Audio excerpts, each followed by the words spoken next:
I'm Nicole Thompson, 28, the youngest in my family.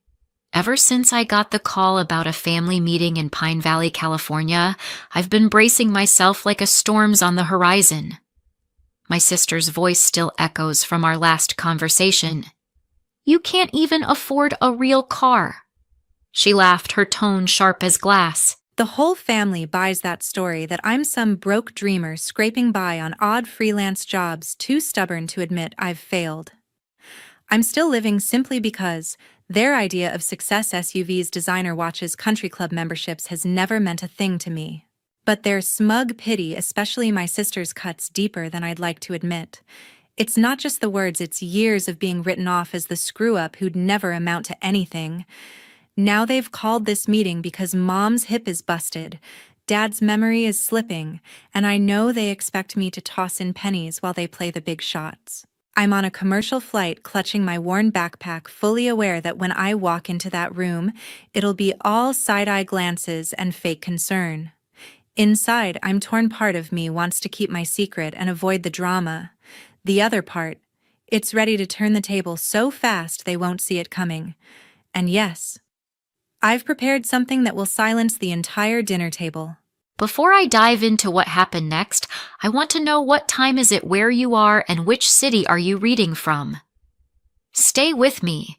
You're not going to believe what's coming. Being the youngest in our family in Pine Valley, California, meant I was always the oddball in a town obsessed with vineyards, wine tastings, and the kind of success that shows up in a shiny new pickup or a gated estate.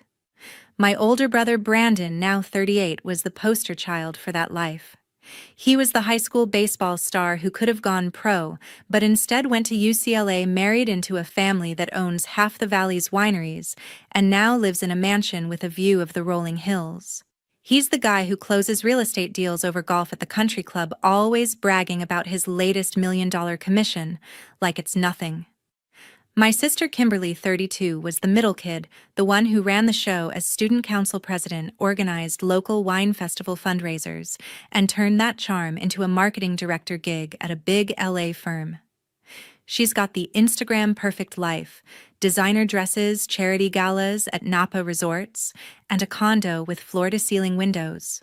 Mom and Dad tried to treat us equal, but it was obvious they saw Brandon and Kimberly as the ones who made it. The kids who followed the script of good degrees, marriage, and a mortgage on a house with a vineyard view. Me, I was the weirdo coding apps in my bedroom while they were sipping Cabernet at family tastings, dreaming up ways to help local farms cut their carbon footprint with tech. They called it a hobby, something I'd grow out of once I got serious about college, or settled down like Kimberly. When I told them at 18 I was ditching college to start my own company, the dinner table went silent, like I'd just cursed out loud. Dad stared at his plate, muttering, "You're throwing your life away, Nicole. This isn't how we do things." Mom fretted about security, saying, "Why can't you be practical like your brother, or find someone stable like your sister Brandon?" Smirked and said, "Come on, sis. Startups are for Silicon Valley wannabes. Get a real job." Kimberly just sighed, whispering later, "Don't make us look bad, okay?" That rejection burned, but the real knife came at a family wine festival that summer right after graduation. Flashback to me, standing by the tasting tents, nervous but excited, sharing my idea for an app that tracks carbon emissions for small businesses, thinking they'd finally get it. Brandon nodded, took notes. And a few months later, I found out through a winery contact he'd pitched my concept at his firm's board meeting, claiming it was his own, and landed a fat promotion with a bonus check for innovation. It felt like a punch to the gut, my own brother stealing from me, and I stayed quiet, thinking family meant swallowing the hurt. Then Kimberly made it worse, spreading rumors to her wine club friends and our cousins that I was unstable for skipping college. "Nicole's just chasing dreams that'll crash," she'd say. It got me uninvited to family weddings, cut off from local business contacts who could have backed my early projects. One night after hearing her rumors at a diner, I called her up, voice shaking, and she brushed me off with, "Grow up, Nicole, nobody trusts a dropout." That betrayal, Brandon's theft, Kimberly's sabotage, twisted my hurt into something tougher like a wall I built to keep them out. It wasn't just pain anymore, it was resilience laced with their jealousy I could feel under their jabs like they knew my ideas threatened their perfect lives. I left Pine Valley with $300 from waitressing at a local tap room dead set on proving them wrong. They bet I'd be back in months broke and begging for a job at Brandon's firm or a spot helping Kimberly's galas. When I didn't, they spun a story I was barely surviving in some sketchy LA apartment chasing dead-end dreams. Truth was, I hit rock bottom. My first startup tanked after a shady partner left me $10,000 in debt. Second one folded when investors bailed during a tech slump, leaving me couch surfing and eating dollar store noodles for weeks. Those failures echoed their doubts, stung hard, reigniting that old hurt but flipped it into grit. I worked 18-hour days coding in coffee shops until I nailed a carbon tracking patent that changed the game for eco-focused businesses. 3 years of sweat paid off when my company EcoGuard caught fire signing deals with California wineries going green and got bought out for $40 million 6 months ago. I kept my leadership role and a chunk of equity, but never told my family. On holiday calls, they'd assume I was struggling. Brandon offering me a low-level job at his firm to get you on your feet, Kimberly mailing old clothes with notes like, "For your interviews, sis." I'd nod, say thanks, and move on, but inside their words fueled a new edge. That resilience now had a bitter twist of their jealousy, like they sensed my wins and hated it. Keeping my success secret was my shield. Let them underestimate me, show their true colors without me having to justify a thing. It freed me to focus on what mattered, like funding clean water projects in rural areas instead of buying flashy cars or estates. But those betrayals, Brandon's stolen idea, Kimberly's rumors, made my success feel defiant, almost like a quiet middle finger to their world. That wall of secrecy held strong, kept me safe from more sabotage, but it left me isolated too. When the call about Mom and Dad's health came 3 weeks ago, that wall started to crack, pulling me back into the family mess I'd fought so hard to escape. When the call came 3 weeks ago from Brandon about Mom's broken hip and Dad's dementia progressing faster than expected, I felt that familiar knot in my stomach tighten like a vine wrapping around a trellis. He laid it out in his usual bossy tone, saying we needed to discuss care options and how we'd split the costs, adding with that patronizing edge, "If you can make it back and contribute what you can, that'd be great." I didn't argue, just booked a commercial flight from LA to the small airport near Pine Valley, telling myself this was the time to face them without the mask. On the plane, I stared out the window, ignoring the in-flight wine list that reminded me of home's vineyard culture, and pulled on my faded jeans, a plain sweater with a tiny rip at the sleeve, and old sneakers that had seen better days. My assistant Brittany watched me pack the night before, shaking her head as I stuffed everything into a beat-up backpack instead of my usual suitcase. "You're sitting on $40 million and dressing like a college kid heading home for break," she said, handing me the itinerary. I shrugged, tucking my hair into a ponytail. "That's how they see me, and I'm not ready to change that yet." The flight gave me time to think about why I kept up the act. In business, being underestimated meant people let their guard down, handing me advantages and deals, but with family it meant no pressure to measure up to their standards. Deeper though it was, protection from the pain their betrayal caused, like when Brandon stole my idea, or Kimberly spread those rumors, turning family gatherings into minefields. As the plane landed, I gripped my backpack tighter, undecided if I'd reveal everything or keep playing the struggling youngest sister. The taxi ride through the valley's winding roads lined with grapevines brought back flashes of childhood, but I pushed them aside, focusing on the meeting ahead. When the cab pulled up to our family home, a cozy ranch-style house with a small vineyard in the back, Brandon was waiting on the porch in his pressed khakis and polo shirt, checking his watch, like I was late for a board meeting. "Finally," he said, without a hug, eyeing my outfit and backpack with a smirk. "Flight delayed, or did you hitchhike from the airport?" I forced a smile, stepping inside. Good to see you too. Brandon, the flight was fine. How are Mom and Dad? He took my bag, his face mixing pity and superiority as he noted its frayed straps. As good as can be, I've been here since yesterday setting things up. Kimberly arrives soon. You're in your old room. Nothing's changed. As I followed him in, he added casually, "If you need help with travel costs or anything while you're here, just say the word. I know. Time off isn't easy financially for you." That first jab landed like expected, but I nodded thanks, keeping my cool. Dad was napping in his recliner, looking frailer, with more gray in his hair.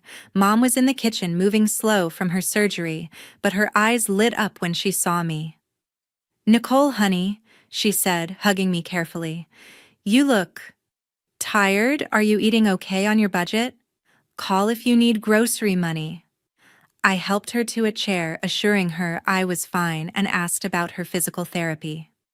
Brandon hovered, interrupting with doctor terms he'd researched, pulling out a binder of care options with cost breakdowns and ratings. "We'll go through it all tomorrow," he said, closing it with emphasis on the prices, a reminder of what he thought I could afford. I nodded, knowing my bank account had enough to cover everything 10 times over, but tonight wasn't the time. Mom insisted on making dinner despite her mobility, so I offered to help. But Brandon had ordered in from a fancy winery cafe: roast chicken herb potatoes, fresh salads, and artisan bread that Mom fussed over. "This must cost a fortune," she said, arranging it on her good plates. "Brandon, you're so generous." He waved it off with false modesty. "No big deal. The firm had a good quarter, and family moments like this are worth it." The doorbell rang and Kimberly swept in with her usual flair, carrying designer bags, her hair perfect in a blowout despite travel. She hugged Mom gently, then distributed gifts: a bottle of rare Cabernet for Dad, a cashmere scarf for Mom, a leather wallet for Brandon. When she got to me, her smile faltered. "And for you, Nicole? I figured you'd like this." She handed me a gift card to a budget clothing store, explaining, "Your wardrobe seemed dated last visit. This should help with professional pieces for job hunting." I pocketed it evenly, ignoring the dig about employment. "Thanks, Kimberly, thoughtful as always." She patted my arm. "We all want you to succeed. Speaking of which, my firm just landed a huge client, renovating the office with valley views." Dinner talk revolved around their wins: Brandon's big promotion, Kimberly's gala that raised thousands for local arts, her husband's golf tournament at the winery club. When it turned to me, it was all concern. "What about you, Nicole?" Kimberly asked, sipping wine. "Any news on your projects?" I replied vaguely, "Small business stuff, freelancing mostly." Brandon cut in. "I know folks who need basic app work, nothing fancy, but steady pay, better than gigs." I swallowed the urge to mention my gigs sold for $40 million, thanking him instead. Dad stirred, asking, "Still in that cramped apartment with loud neighbors?" "That was 5 years and 2 homes ago. I own a loft with ocean views now, but they didn't need to know yet." "It's comfortable, Dad." Kimberly laughed. Comfort's relative. Remember when Nicole thought success was affording brand name wine instead of box stuff? Everyone chuckled at my simplicity, and the talk shifted to parents' care needs. Brandon went executive mode, saying, "Reality is Mom and Dad need more than Medicare covers. Their savings aren't infinite for the quality they deserve." Kimberly added, "We've scouted exclusive facilities near us with wine tasting socials and top medical care." Throughout they used "we," excluding me, their glances saying I was the youngest who couldn't contribute much. "Premium costs, of course," Brandon said, eyeing me, "but Kimberly and I can handle most, to be fair by means." Kimberly nodded sweetly. "Everyone gives what they can. We don't expect you to match us. Even a small amount helps." My cheeks burned, not from inability, but from them writing me off without asking, years of assumptions piling up. Mom sighed, patting my hand. "You've got potential, Nicole. I don't know why you didn't finish that degree. You could be successful like your brother." "Different paths, Mom," I said quietly. "Not everyone defines success the same." Brandon nodded condescendingly. True, but some definitions are more practical. Security, family care, those are real markers. The digs kept coming subtle but steady, and I held my composure, debating my next move. Then a short flashback hit me from 2 years ago when Dad's first dementia signs showed. I'd secretly wired anonymous donations to their account for doctor visits, pretending it was insurance refunds. One time I overheard Mom thanking the bank error on the phone, while I sat silent at dinner knowing it was me covering thousands in bills. That memory fueled my rising resentment, twisting into a boiling point but with a new layer, anticipation for the reveal, like a cork about to pop on a vintage bottle. By dessert, I decided tomorrow's meeting would be when they learned the truth, but for now the tension simmered, building to a boil.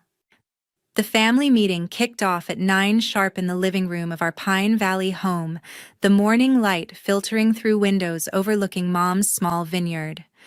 Brandon stood at the front like a CEO in his pressed polo and slacks his laptop hooked to a projector, flashing a PowerPoint titled Parental Care Options and Costs. Mom and Dad sat in their usual armchairs, Mom wincing from her hip pain, Dad staring blankly, struggling to follow. Kimberly perched on the couch, her designer skirt and blouse screaming LA, scrolling her phone between slides. I took the wobbly stool in the corner, the spot they always left for the youngest, feeling their eyes skim over me like I was barely there. Brandon clicked through slides of upscale care facilities, manicured grounds, wine-tasting socials, memory care programs, for Dad gourmet dining with valley views. These are the top options for quality medical care and social engagement, he said, his voice all business. This one's our pick, a new community with private suites, walking paths, even a vineyard tour program for residents. The costs flashed on the screen, thousands monthly, and Mom gasped softly, gripping Dad's hand. That's steep, she murmured. Brandon nodded, flipping to a budget slide. Their retirement savings won't cover it long term, so we're splitting the gap as a family. He glanced at me, his tone heavy with assumption. Kimberly and I can handle 60% each, taking 30, which leaves 10%, about $800 monthly for you, Nicole, if that's doable. Kimberly chimed in, her voice syrupy sweet. We know your situation's tight, so if 800's too much, maybe you could pitch in with visits or something. Nobody expects you to match us.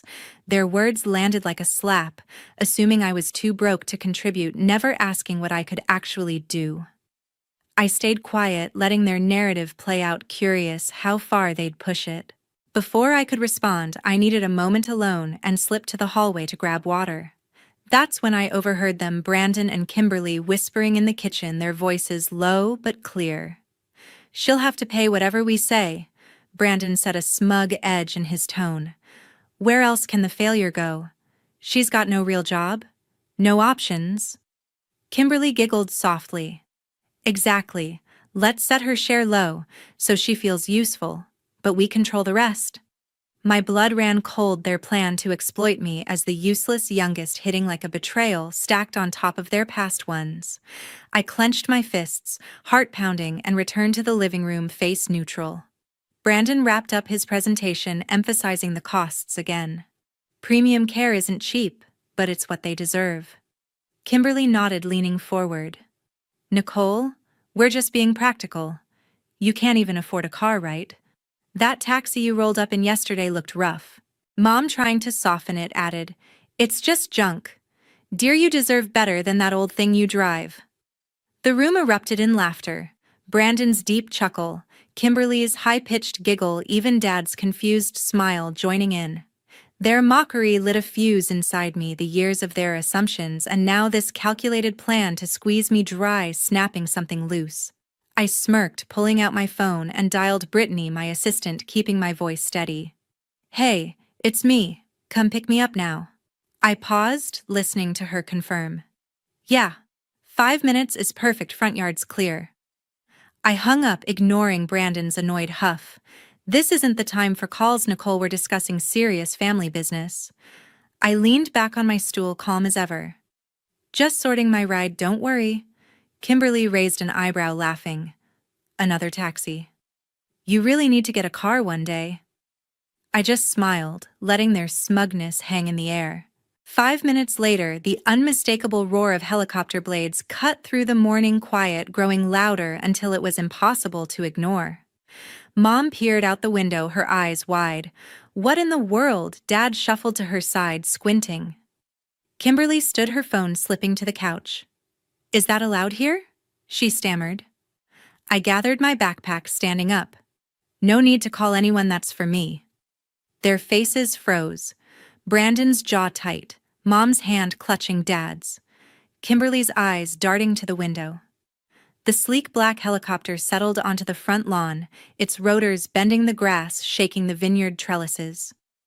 My pilot Ryan gave a quick wave from the cockpit, his uniform crisp. I walked to the door, turning back to their stunned stares. "My ride's here," I said simply, opening the door as the engines idled. Kimberly's face went pale, her knees buckling, and she crumpled to the couch, in a faint, her designer skirt fanning out. Mom gasped, fanning her with a magazine while Brandon stood rooted, his usual confidence cracked. Dad just stared, muttering Nicole like he was seeing me for the first time.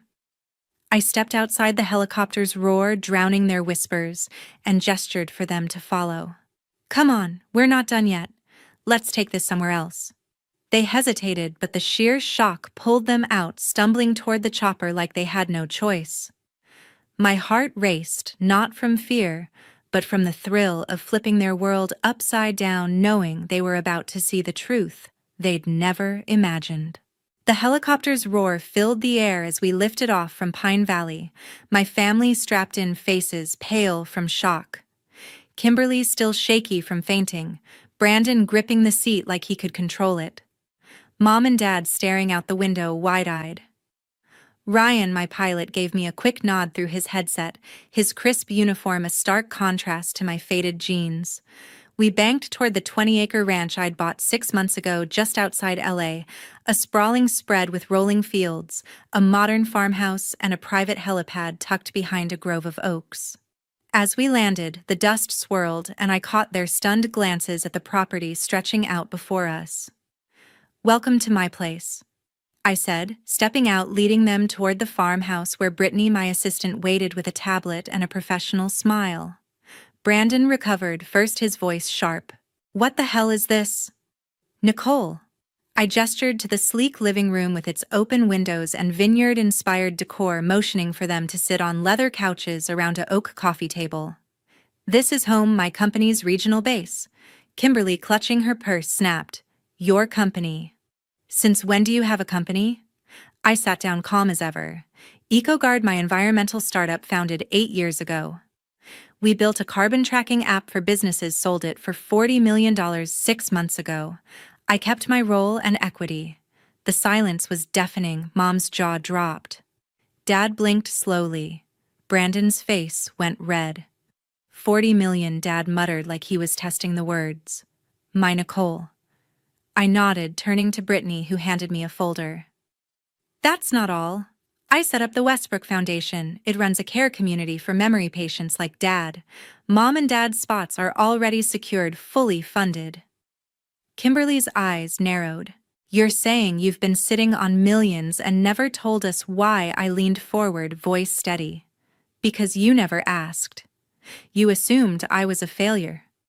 Brandon, with his "get a real job," jabs you with your rumors about me being unstable. Every holiday call, every visit, you wrote me off as the broke youngest who'd never make it.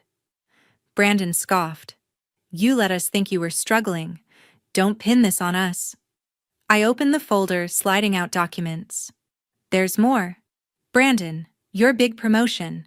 The one you got pitching my app idea as your own. It's crumbling. Your firm's in debt because you've been living beyond your means, maxing credit to keep up that winery mansion lifestyle." His face froze, eyes darting to Kimberly, who gasped. "How do you know that?" he stammered. "I have contacts," I said simply. "And one last thing, I've been paying Mom and Dad's medical bills for 2 years, anonymous donations through their account.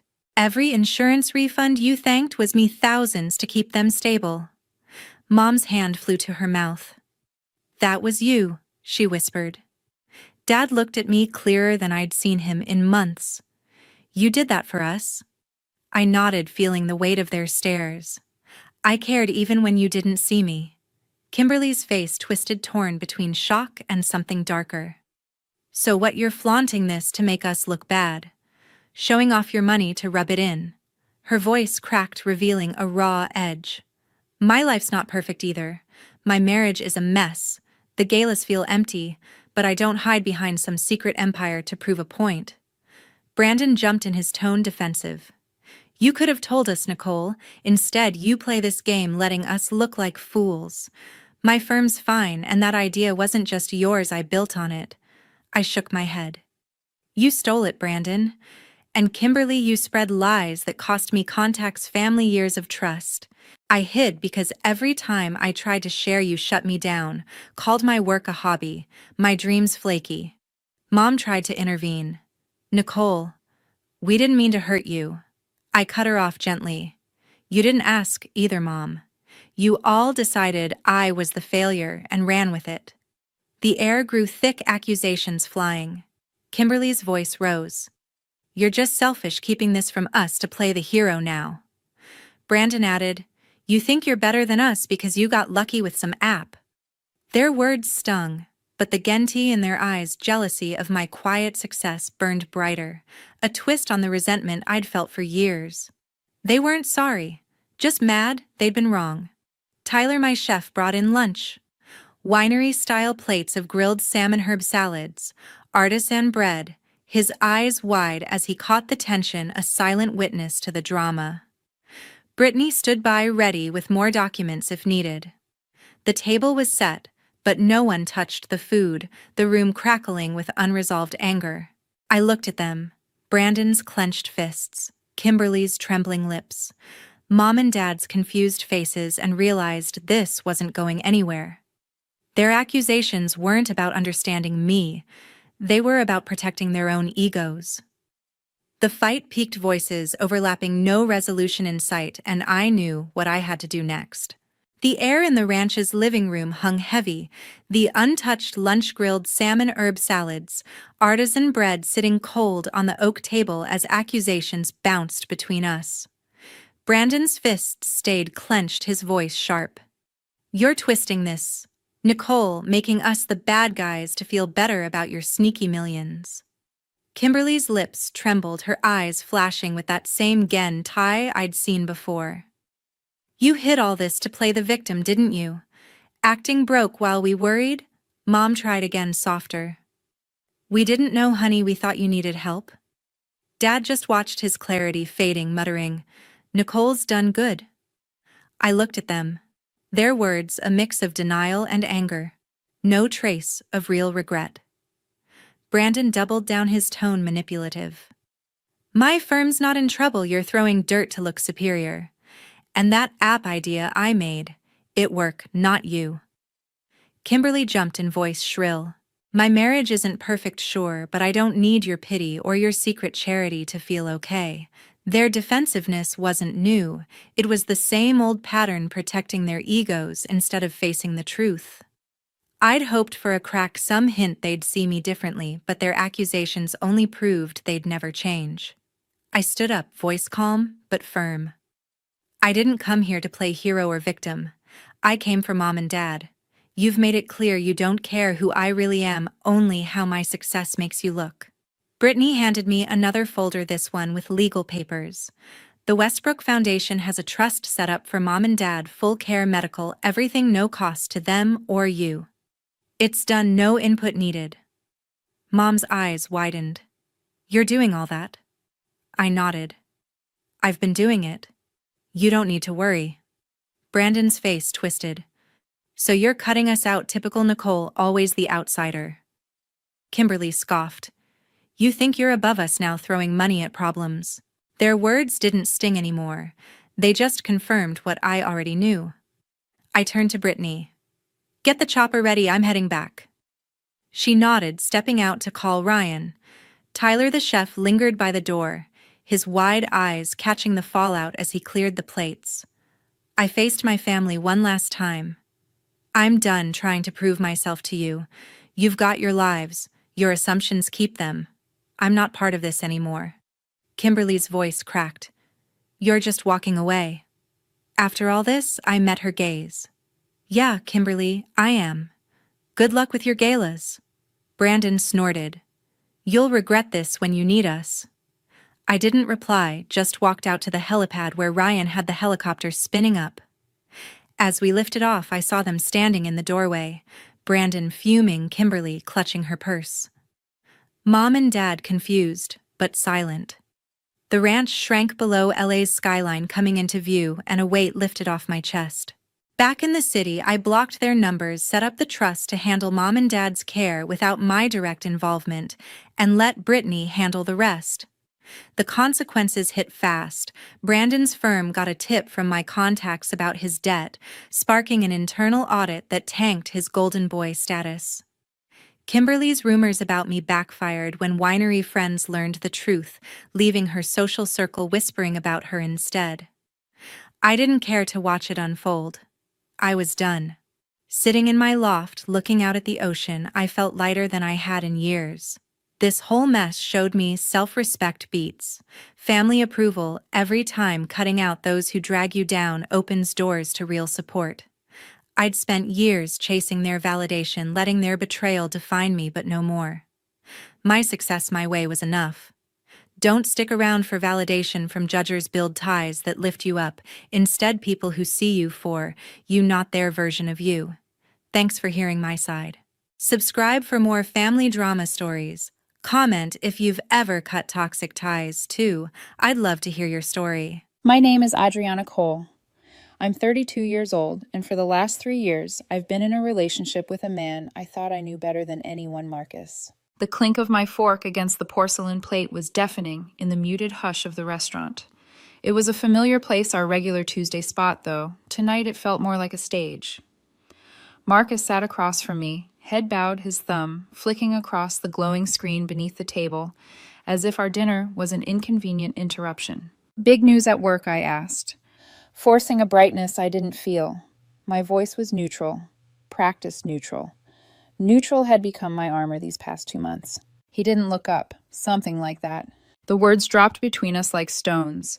His tone was light, almost careless, but his posture told a different story. Marcus was dressed as if he were stepping into a magazine shoot. Sleek black shirt, new blazer, polished shoes. Not the casual ease of a man grabbing dinner with his long-term girlfriend. I'd complimented him when I picked him up, but he'd just smirked and said, "A man has to make an effort sometimes, Adriana." The way he said it like I rarely did. My eyes wandered over him, over the way his jaw tightened as his gaze swept the room. Not once did it settle on me. I used to feel like I was the axis his eyes revolved around. Tonight, I was the forgotten corner of the universe. "The salmon's good," I offered a fragile olive branch. He placed his phone face down on the linen tablecloth deliberately, as though it cost him something, and finally met my gaze. His eyes, a shade of brown, I once thought warm enough to sink into, scanned me with cool disinterest. "It's fine," he said, slicing into the fish with surgical precision. "A bit overdone, honestly. Not as good as last time." I froze. Last time we had never ordered salmon here before. A tiny fissure opened in my chest. Did he even notice? Did he care? I let it go. Letting things go had become my silent occupation. "Marcus," I said softly, my fork poised mid-air. "Is everything okay?" "Really?" He sighed. That sigh. The one I knew too well, the one that prefaced lectures about how I was being too sensitive or needy. "Everything's fine. Work's intense, that's all. You wouldn't understand the pressure." There it was, the condescension dressed as explanation, the pat on the head. You, Adriana, with your little design studio and your cozy clients couldn't possibly comprehend the high-stakes world I inhabit. I wanted to argue my agency was successful, my deadlines as real as his, but pointing that out had only ever earned me longer sighs and cooler silences. "Right," I murmured, swallowing the dry bite of fish. It might as well have been ash. The rest of the meal was a blur of brittle small-talk words, snapping and shattering with each exchange. I paid the bill, another silent ritual, and we walked back to the car. He strode a half step ahead, shoulders squared, posture rigid. I trailed behind, watching the space between us stretch wider with every step. I didn't feel like a partner walking beside him. I felt like a chauffeur escorting a stranger to a hotel. And deep down beneath the practiced calm, beneath the brittle pleasantries, a thought crystallized. The connection was gone. The salmon wasn't just overdone. It was the first clear sign that something inside us had already burned. A week later, the silence in my apartment felt heavy like an extra body occupying the space. I was sketching at my desk lines, turning into shapes, turning into something resembling wings when the lock clicked. Marcus still had his key, though he hadn't used it in weeks. My heart leapt before I could stop it. Foolish hope pulsing through me. Maybe he'd come to bridge the gap. "Hey," I said, sliding the sketchbook aside. He stepped inside. Cheeks flushed, eyes, bright coat still on. He didn't sink onto the couch like he used to. He stood in the middle of the room, posture stiff, like a real estate agent about to pitch a listing. "We need to talk." Those 4 words hit like a blow to the chest. I knew instantly.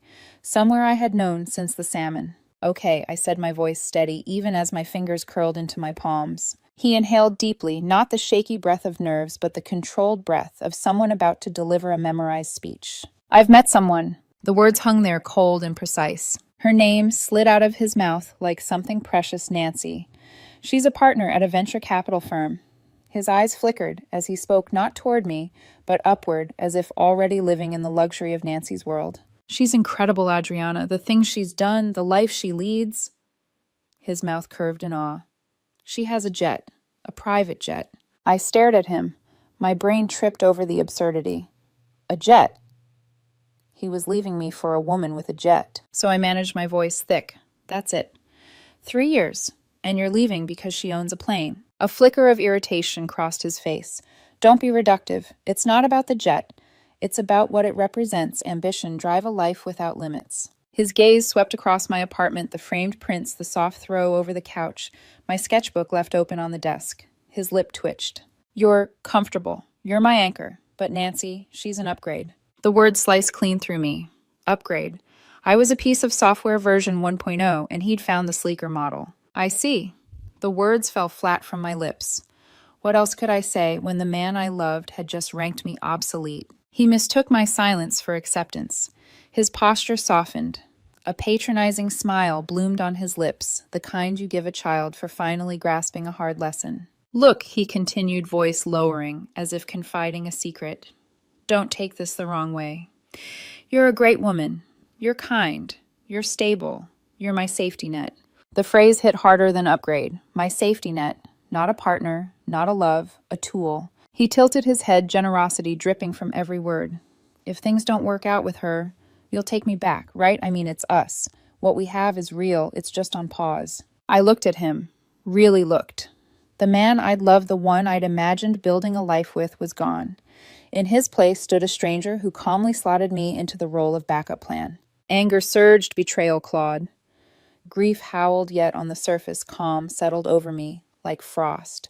"I think you should leave now," I said, my voice quiet, almost gentle. For a moment he faltered, as if he'd expected an argument, a plea, or worse, my blind acquiescence. Then he recovered, smile tightening. "Okay, if that's how you want to be. You need time to process. I get it." He turned and walked out of my apartment without a backward glance. The door clicked shut. In the echoing silence, I stood rooted, staring at the sketchbook where wings had begun to take form. The storm inside me twisted, then cooled into something sharp, crystalline, undeniable. I wasn't just heartbroken. I had been demoted, and that truth was going to change everything. The apartment was silent after Marcus left, but it wasn't empty. It was heavy, dense, as if the air itself had thickened with his absence. I sat on the couch for a long while, staring at the sketchbook, still lying open on the floor. The unfinished drawing of wings stared back at me, a reminder that while Marcus was soaring toward his shiny new life, I was expected to remain tethered. I didn't cry. I didn't rage. What settled over me was colder, sharper, cleaner. It was clarity. I stood, my movements mechanical, and walked to the hall closet, pulled out a medium-sized moving box. One would be enough. The bathroom came first. His cologne, the bottle nearly empty. A shaving kit. Half-used moisturizers. I dropped them into the box without ceremony. Each thud was final like a gavel strike. In the bedroom, I stripped his presents piece by piece. The novels he never finished piled on the nightstand. A sweatshirt he'd left draped over my chair. A tangle of cords he always swore he'd organize. Into the box they went. Then the photo. Colorado. Him with his arm around me, both of us grinning at the camera like we'd captured the sun. I pulled it from the frame. For a moment I hovered. The easy thing would be to rip it, shred the memory into confetti. But no, that kind of destruction belonged to rage. I placed the photo face down as if tucking away a relic from a museum exhibit that had closed forever. The tape ripped across cardboard with a shrill, satisfying finality. I carried the box downstairs to the building's mailroom and left it with the outgoing packages. Back upstairs, I typed a single message. Your things are in the mailroom. Sent. No greeting, no sign-off, no invitation to reply. Then I blocked his number. Social media accounts too, one after another, click, click, click. In less than a minute, he was erased. The apartment was different now. Not haunted, not empty, just mine. I drifted back to my desk, opened my laptop. For years, Marcus and I had talked about Bali. Someday, we said. We'd even saved together our future fund, earmarked for a house, a marriage, a life entwined. But that future was gone. What was left wasn't our money. It was mine. My fingers hovered over the keyboard. Then they flew. Search bar flights to Denpasar, Bali. One way. The date popped up exactly 1 month from today. A clean cycle. Long enough to close one chapter, short enough not to waver. I clicked through the options, chose a seat without hesitation. The price gouged a hole in the future fund, but instead of guilt, I felt release. Liberation. The confirmation email pinged into my inbox, the words glowing like a beacon, booking confirmed. I leaned back, staring at the screen. In the space of a few hours, Marcus had walked out, and I had erased him, boxed up his life, and charted a course for mine. No triumphant grin, no fist pump, just a quiet hum of forward motion, steady and resolute. My eyes wandered around the apartment again.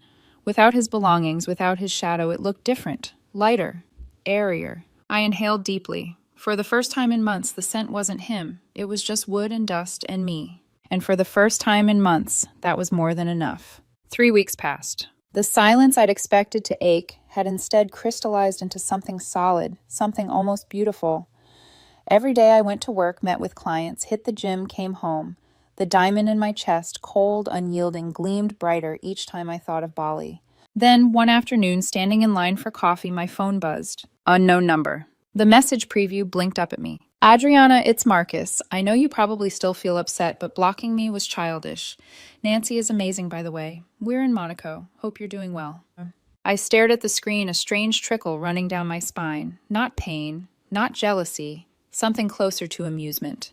The audacity. It was a classic test, a pebble tossed into the well to see if the water still rippled. He wanted to provoke me, to remind me of what I'd lost, to see if the net was still strung tight beneath his fall. I snapped a screenshot, then saved the number under a new contact, do not answer. And then without hesitation, I blocked it. No sting, no second guessing, just silence again. A silence that was no longer empty, but strong like reinforced glass. I slid my phone back into my bag as the barista called my name. Latte for Adriana. I picked it up, steam curling into the air, and took the first sip. Bitter hot grounding. He thought he could still dictate my role in his story. He thought I was standing by costume, pressed, ready to step back on stage if his leading lady faltered. But the pebble had fallen on dry earth. There was no water here anymore. Just me. And I was already charting my own horizon. Another 3 weeks slipped by. My Bali departure was now marked boldly on the calendar suitcase already open on the bed, half packed with light dresses and sketchbooks. Each folded shirt felt like a promise. That night, as I tucked sandals into the side pocket, my phone buzzed. A voicemail notification. Another unknown number. For a moment, I considered deleting it without listening. But curiosity, the kind you feel when you know the car crash is already over yet, still glance at the wreckage, won. I pressed play. Adriana, please pick up. It's me. It's Marcus. His voice was raw, thick with something I'd never heard in him before: humiliation. Nancy, she wasn't who I thought she was. She just wanted someone for the spotlight, and then she dumped me. In Monaco. His voice cracked low and trembling. I had to pay my own flight home. God, it was humiliating. I think I made a terrible mistake. Can we please talk? I need you. You're the only one I can call.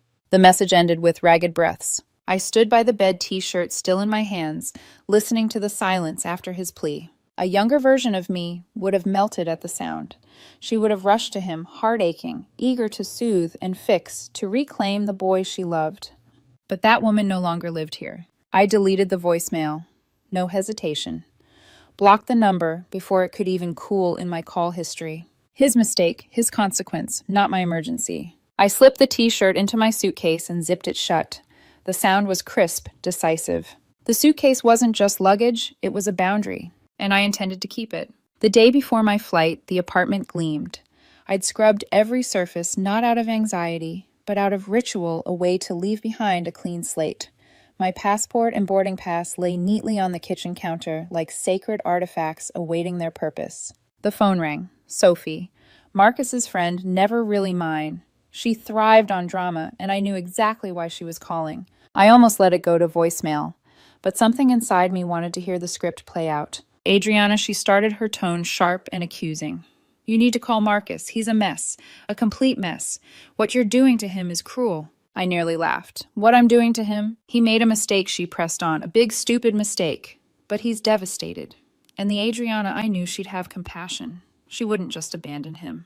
I let her words hang in the air, then answered with calm that surprised even me. The Adriana you knew, I said, voice steady, was plan B. She doesn't live here anymore. Sophie sputtered, but I ended the call before she could reply. The message would get back to him.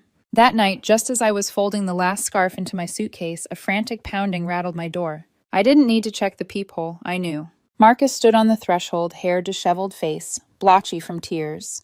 He looked nothing like the polished man who had walked out weeks ago. This was someone smaller, stripped bare. Adriana, he gasped, his voice cracking. Please, why won't you answer me? I was stupid blind. Nancy used me. You're my rock. The only real thing I've ever had. Can we just... His voice broke into a sob. Can we just forget this ever happened? He reached for me with trembling hands. I didn't move, didn't soften. I simply looked at him, not with anger, not even with pity, but with the detached clarity of someone observing a storm from behind glass. Forget, I repeated, shaking my head slowly. No, Marcus. That conversation the night you told me I was your safety net was the most important one we ever had, because it set me free. His eyes darted past me, landing on the suitcase by the door, his face crumpled hope collapsing into panic. Where are you going? I picked up the boarding pass from the counter and held it up, the destination clear in bold black letters. The flight was less than 10 hours away. You asked me once, I said quietly, if I'd take you back if things didn't work out with her. I paused, letting the weight of the moment hang. They didn't work out, and my answer is no. The flicker of hope in his eyes shattered. In its place came rage, pure, unfiltered. You're a heartless bitch, he spat, voice trembling with venom. Cold. Pathetic. You were never the woman I thought you were. I met his fury with stillness. No, Marcus. I'm exactly who you told me. I was the one who plays it safe. And right now, the safest thing for me is to get as far away from you as possible. The door closed between us. Not slammed, but sealed. The sound was final, like a vault locking shut. Inside the apartment was silent again. But this silence was different. It wasn't heavy. It wasn't haunted. It was mine. Morning arrived quietly, sunlight spilling through the blinds, as if the world itself wanted to keep me steady. My suitcase waited by the door, my passport tucked safely into my bag. The taxi ride to the airport felt surreal, familiar streets slipping past the window, shrinking pieces of a life I was leaving behind. The closer we drew to the terminal, the lighter my chest felt, as though every mile was peeling Marcus's shadow off my skin. At security, I moved through the motions boarding pass, passport shoes in a tray, calm, almost ritualistic. Each step was a release. By the time I reached my gate, the weight that had anchored me for months was gone. The plane lifted engines, roaring as the city below dissolved into patchwork. I pressed my forehead to the cool glass, watching the skyline shrink. Somewhere down there, Marcus was pacing, raging, or sulking. His story would continue without me, but for the first time I truly believed I wasn't in it anymore. I leaned back in my seat, breathing deeply. There were no tears, no pangs of regret, only a steady hum of clarity. He had been right about one thing. Nancy was an adventure, but not the one he thought. She was the adventure that revealed the truth, that I was worth more than being a consolation prize, more than being someone's safety net. And for that, I supposed I owed them both thanks. The cabin filled with warm light as the plane banked west, chasing the sun. I closed my eyes, not to sleep, but to savor the profound peace of my own irreplaceable company. For the first time in a long time, being just Adriana Cole felt like everything I needed. And the game I never agreed to play, it was over. Mine was just beginning.